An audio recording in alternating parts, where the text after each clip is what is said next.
Olá, o TRT das Gerais está entrando no ar agora em nova fase. Estamos gravando o programa no Museu de Artes e Ofícios de Belo Horizonte. Instrumentos, técnicas, culturas por trás das diferentes profissões que marcaram a história do Brasil. Venha viajar com a gente. Hoje vamos percorrer os ofícios do transporte.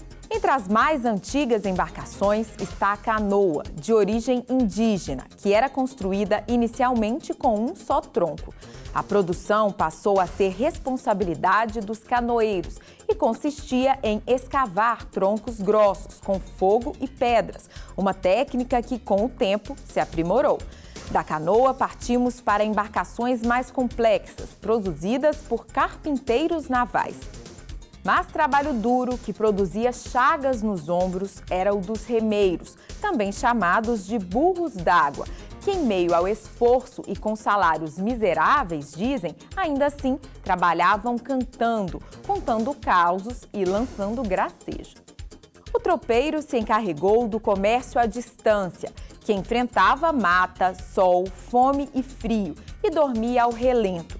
Ele dependia de alimentos que pudessem se conservar em longas jornadas, como o feijão refogado em gordura, com farinha de mandioca ou milho, guarnecido com pedaços de torresmo, o hoje popularmente conhecido como feijão tropeiro. Interessante essas profissões, né? Na semana que vem, vamos mostrar outros ofícios. Lembrando que o Museu de Artes e Ofícios está na Praça da Estação, na capital mineira. Ele é aberto à visitação gratuita, das 11 às 17 horas, de quartas às sextas-feiras e de 9 às 17 nos sábados e feriados. Mas, se preferir, você pode planejar visita em grupo guiada, ligando na primeira segunda-feira de cada mês para o DDD 31, número 3248-8621. Visitas planejadas são feitas nas terças-feiras. Vamos agora aos destaques do programa de hoje. Que país é este? Em meio a tantas mudanças, Escola Judicial lança obra que analisa a sociedade brasileira e a cultura que permeia as relações de poder. E se não existisse a Justiça do Trabalho? No episódio de hoje, vamos ouvir um conciliador, o servidor que atua para negociar os acordos entre trabalhadores e empresários. Acidentes de trabalho. Quais são as causas e como combatê-las? Assista à segunda parte da entrevista com o médico do trabalho do TRT Mineiro. Saia daí, o TRT das Gerais está entrando no ar.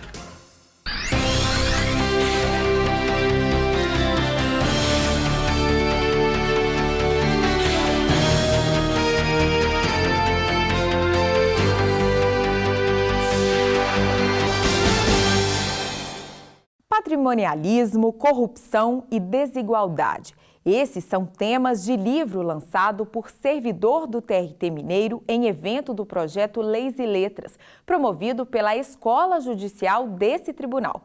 Confira. Uma obra que analisa as ideias desenvolvidas por Raimundo Fauro para retratar a realidade do poder no Brasil.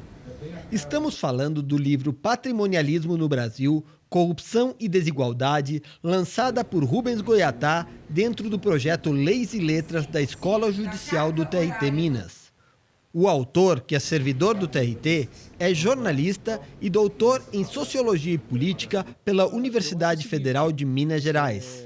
Para você agir, você tem que ter as ideias em ordem. Então, o nosso papel de intelectuais é tentar ajudar a botar ordem nas ideias. Então você tem que ter um foco claro. A novidade que eu julgo haver nesse livro é o falar que a base do patrimonialismo e da corrupção são as assimetrias agudas de poder. No caso, eu quis dizer o seguinte: a luta contra a corrupção é a luta contra a desigualdade. Não tem que se fazer uma escolha. Eu vou lutar contra a corrupção e a desigualdade eu vou deixar. Não, eu vou lutar contra a desigualdade. Olha, quem luta contra a desigualdade está lutando contra a corrupção e vice-versa. No mesmo evento, foi lançada a obra O Emendamento das Medidas Provisórias no Brasil, do professor da UENG, Lucas Rodrigues Cunha, que também é doutor em Ciência Política pela UFMG. O livro trata das mudanças na tramitação das medidas provisórias após a emenda constitucional 32 de 2001. Até o ano de 2001, muitas medidas provisórias eram reeditadas sem sequer ser apreciadas pelo Poder Legislativo, que fazia com que o Executivo se tornasse muito poderoso. Então, o que aconteceu depois de 2001 foi uma mudança nesse rito das medidas provisórias, o que fez com que muitas delas passassem a ser aprovadas com mudanças. Essa é a taxa de emendamento que eu tentei mensurar no livro, e essa taxa é superior a 40% no período posterior a 2001, o que mostra que o Congresso não é um ator passivo.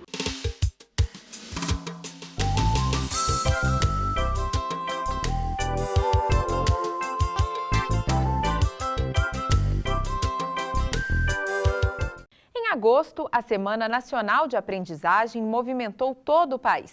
O programa estimula a participação de jovens com idade mínima de 14 anos a terem oportunidade no mercado de trabalho desde que não abram mão dos estudos.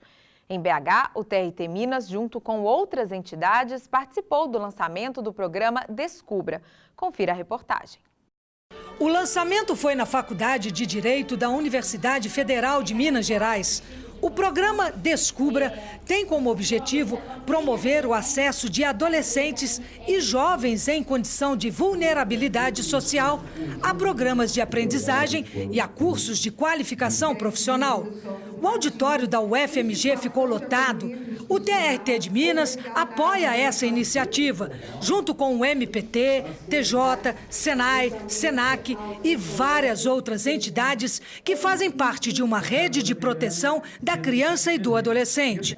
Os meninos, já integrados ao programa, são capacitados e encaminhados para as empresas, onde começam a trabalhar sem abandonar os estudos. Quem já participa do programa elogia a oportunidade. Para muitos, é a única alternativa para mudar a rota de suas vidas. Antes eu era um menino julgante, ficava aí pelo mundo, aprontava, saía roubando os outros aí, não estudava, dava desgosto para minha mãe. Hoje em dia não, hoje em dia eu só dou orgulho para ela, alegria. Ainda em BH, na agenda de atividades da Semana Nacional de Aprendizagem, um seminário debateu as vantagens e as perspectivas do programa. A Faculdade de Direito da UFMG sediou o seminário realizado por diversas instituições públicas e por entidades do Sistema S para promover o programa de aprendizagem profissional, uma oportunidade para jovens de 14 a 24 anos ingressarem no mercado de trabalho e, ao mesmo tempo, se qualificarem profissionalmente, sem descuidar da educação escolar. O TRT Minas, que participa do programa e ajudou a organizar o seminário, foi representado na ocasião pela desembargadora Adriana Goulart de Sena Orsini e pela juíza Luciana Viotti. A aprendizagem, ela compatibiliza trabalho e educação. Então, o jovem que tem a oportunidade de trabalhar no contexto da educação, de aprender uma profissão, de aprender técnicas, né? Ele vai ter, ele se descobre, como diz o programa nosso lançado hoje pela manhã, o programa Descubra, ele se descobre e descobre o mundo, ele descobre perspectivas, ele descobre talentos que ele não sabia que ele tinha. Então, isso aumenta a autoestima, isso possibilita também para ele renda, né?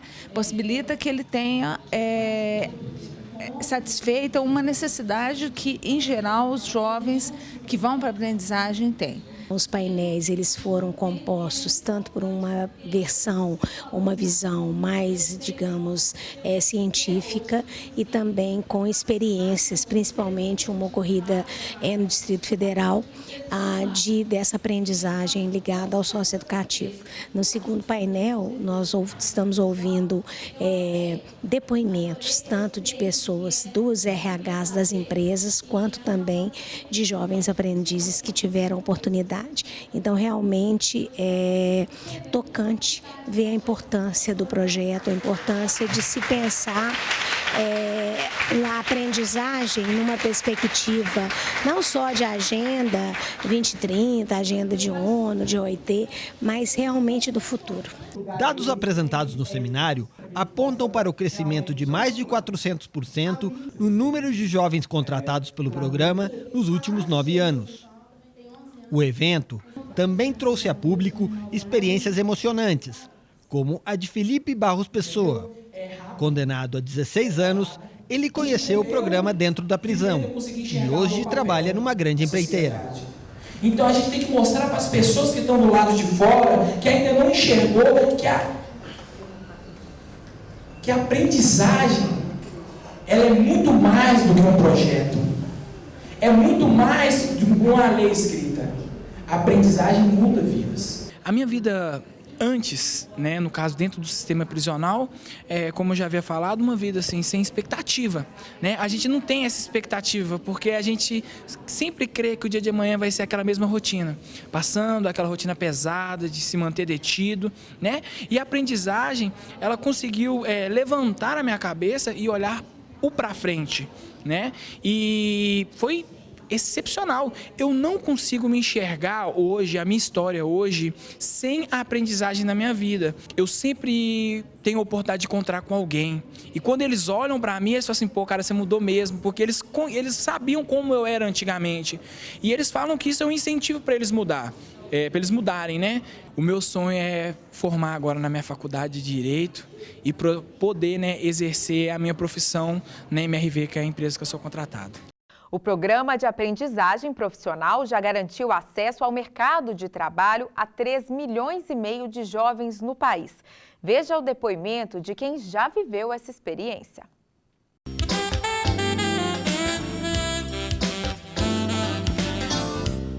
Fui jovem aprendiz de março de 2013 até maio de 2014 e hoje vim contar para vocês um pouquinho de como foi a minha experiência nesse período. Bom, ter sido jovem aprendiz foi de extrema importância para o meu conhecimento e para o meu desenvolvimento pessoal e profissional, pois eu já tinha isso dentro de mim, de querer evoluir, de querer crescer, e lá foi quando eu tive a oportunidade e o acompanhamento para aflorar essa minha fase. Eu vou falar um pouquinho da experiência que eu tive como menor aprendiz. Foi uma experiência incrível. Eu adorei porque eu tinha muita vontade de trabalhar no banco. E eu fiquei muito feliz e muito agradecida pela oportunidade. Então eu falo que se qualquer pessoa tiver a oportunidade de estar trabalhando como menor aprendiz, onde quer que seja, agarra. Porque vai valer a pena, porque para mim foi incrível, eu pude ajudar dentro de casa, eu podia pagar as minhas próprias contas, comprar coisas para mim, e foi uma sensação maravilhosa. É muito gratificante você saber que está servindo para alguma coisa, que as pessoas estão ali precisando do seu trabalho. É uma sensação incrível, não tem como descrever. Iniciei na empresa como jovem aprendiz.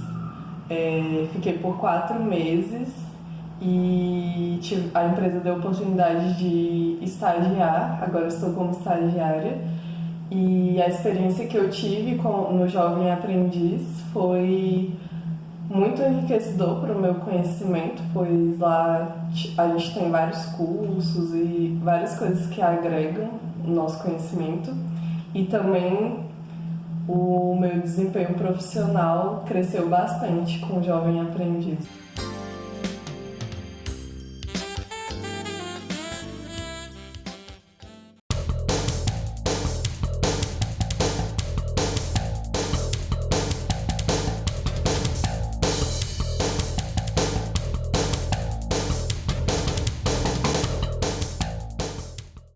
Agora é hora de conferir as notícias que circularam nas redes do TRT de Minas, Facebook, Twitter, Instagram e YouTube, acompanhando o dia a dia do tribunal. Confira aí.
Daqui a pouco, saiba como é a rotina de alguns profissionais que movimentam a engrenagem do TRT Mineiro.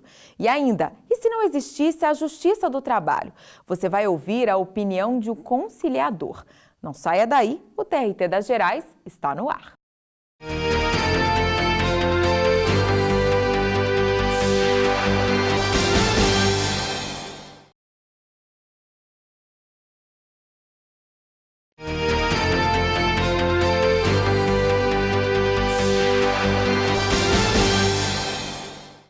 Estamos de volta com o TRT das Gerais, apresentando esta temporada no Museu de Artes e Ofícios em Belo Horizonte.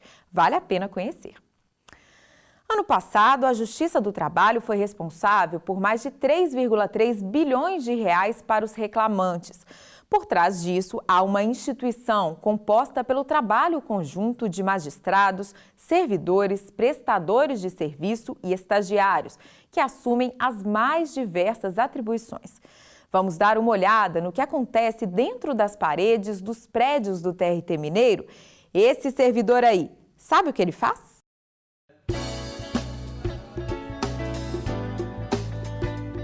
Hoje, nós vamos conhecer o trabalho do calculista do TRT Minas. A maior parte da sentença não define os valores. Elas definem as verbas a que a pessoa vai ter direito ou não vai ter e define os parâmetros para o cálculo. E você aí tem que ler a sentença atentamente, interpretar, né? Depois que você definir os critérios, você vai no processo para pegar os elementos e os dados para você fazer o cálculo. Talvez você vai precisar de ver os recibos de pagamento, você vai precisar de ver uma convenção coletiva, extrato de fundo de garantia, tudo quanto é documento ali que vai ser preciso para você fazer o cálculo. Quando eu entrei para a Justiça, a única coisa que eu não queria é ser calculista, porque eu pensava que era matemática, que era essas coisas assim, né, contábil. Mas aí o chefe da época falou, não, se você gosta de ler, então você vai dar certo. Como fiz letras, eu tenho boa facilidade de interpretação, eu entrei e aqui fiquei, 27 anos. Por quê? É a qualidade de você interpretar fielmente uma sentença, que você não pode mudar, e você entender as coisas, porque às vezes é complicado. Aí você tem que ler muita lei, entender a lei. Chegou no critério de cálculo, como que você vai fazer a planilha? A sua base de cálculo, a partir daí é fórmula. Mas antes de chegar nisso, você tem que ler o processo ali, que você tem que achar como que você vai fazer o cálculo. O fundamental para o calculista é ter um bom conhecimento jurídico, conhecimento da Constituição, conhecimento do direito trabalhista, sempre atualizado, e legislação previdenciária, né? Legislação tributária e os provimentos relativos a cálculo, provimento, súmula, jurisprudência, tudo isso você tem que estar atento. O pessoal fala, vai ter um programa para calcular hora extra. Isso não funciona. São muitos tipos de hora extra. E aí vai, parcela rescisória, que mais? Vale transporte, tudo que ele recebe ali está no cálculo. Antigamente a gente fazia o cálculo e atualizava, era mais e fazia cálculo de órgão público. Hoje o nosso trabalho aqui, como eu falo aqui, é resolver problema da execução. E a gente, na medida do possível, ou sempre é possível, resolve. Às vezes o assessor, não estou conseguindo resolver essa divergência aqui de impugnação do reclamante, da reclamada. Os dois fazem o cálculo, um faz a impugnação do cálculo do outro também impugna o cálculo do outro. Você resolve para mim? Pode mandar? Pode mandar. Manda e a gente desenrola, na medida do possível, mas sempre é possível.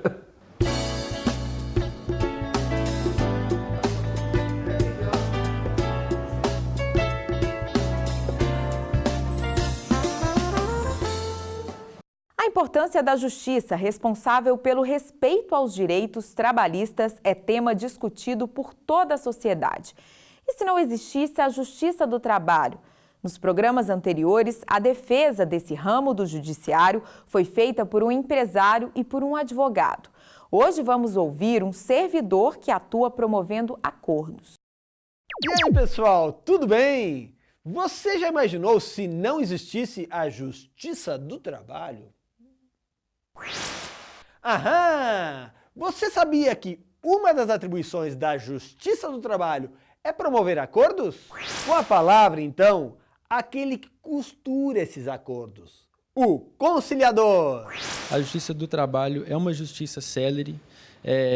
Isso é uma necessidade, porque a natureza do crédito que está sendo pleiteado aqui é alimentar, não é a mesma natureza, por exemplo, de um crédito que você tem no cível, não é? Então, é um crédito que tem que ser satisfeito em um tempo menor. Isso é uma necessidade premente, né, do trabalhador.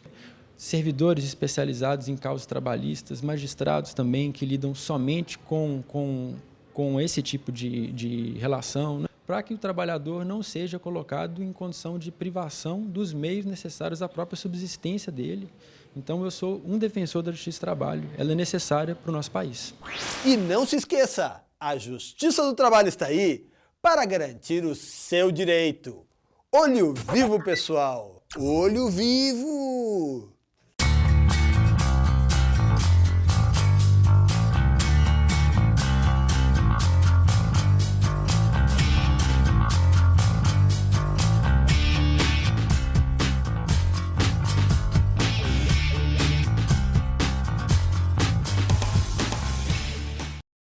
Daqui a pouco, quais os diferentes riscos para a saúde no ambiente de trabalho? Não saia daí, voltamos já.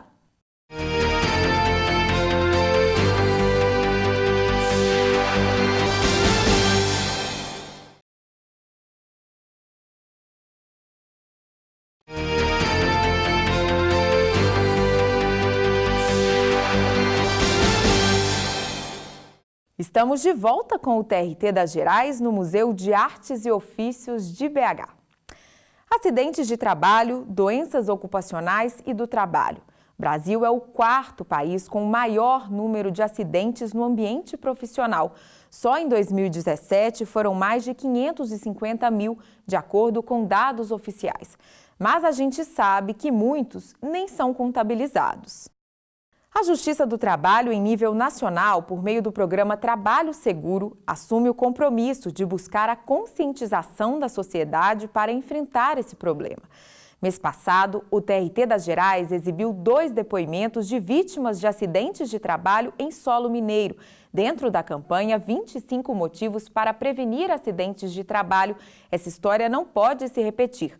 Promovida pelo TST, pelo CSJT e pelos 24 TRTs do país. Veja agora a segunda parte da entrevista com o médico do trabalho do TRT de Minas, em que ele fala dos fatores de risco e como combatê-los. Nós temos basicamente 4 fatores de riscos no meio ambiente de trabalho. Nós temos fator de risco físico, temos fatores de riscos químicos, fatores de riscos biológicos e fatores de riscos ergonômicos. Existe um programa que as empresas obrigatoriamente têm que elaborar, que chama Programa de Prevenção de Risco Ambiental, que ela tem que identificar os riscos químicos, físicos e biológicos no seu meio ambiente de trabalho.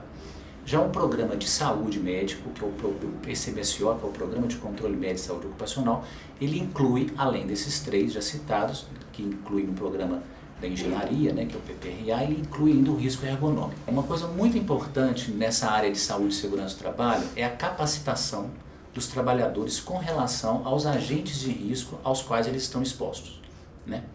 Então, assim, o que a gente percebe muito hoje nas empresas é que o trabalhador ele não tem muito consciência da gravidade, muitas vezes, dos agentes de risco aos quais ele está exposto. Então, isso é previsto em norma, que a empresa deve treinar e capacitar esses trabalhadores com relação a esses agentes de risco. Por que isso é importante? Por quê? Porque o trabalhador ciente dos malefícios desses fatores de risco, ele vai cobrar não só da empresa de implementar os programas de prevenção, quanto dos seus profissionais também de saúde e segurança, como engenheiro, como médico do trabalho, de elaborarem programas no sentido de prevenir, de eliminar esses agentes de risco do meio ambiente de trabalho.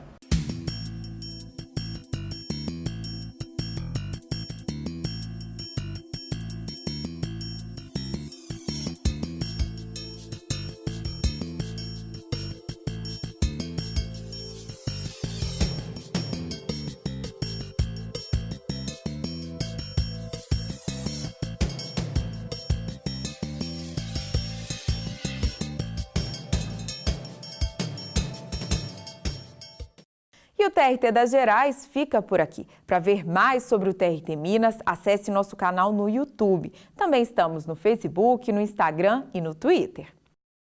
A gente se encontra no próximo programa. Até lá!